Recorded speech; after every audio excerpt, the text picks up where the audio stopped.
ಅಲ್ಲಿ ಹಾಕ್ತಾನೆ ಇದೆ ಅಲ್ಲಿ ಹಾಕ ಕಡಿಮೆ ಆದ್ರೆ ಹಗ್ಗ ಹಾಕಿ ಬಿಟ್ಟದ್ದು ಗುದ್ದಿ ಹಗ್ಗ ಬಿಡಬೇಡಿ ಹಗ್ಗ ಬಿಡಬೇಡಿ ಹೋಗೋದು ಕಷ್ಟ ಇದೆ ಈ ಕಡೆ ತಿನ್ನಿ ಹಾಕಿ ಬಿಡ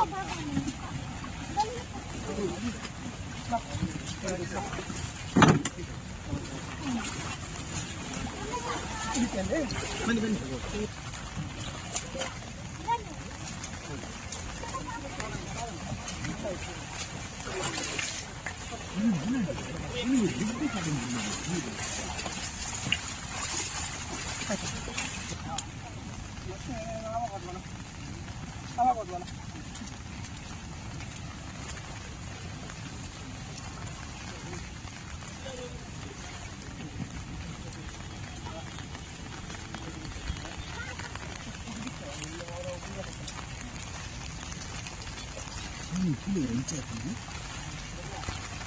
ini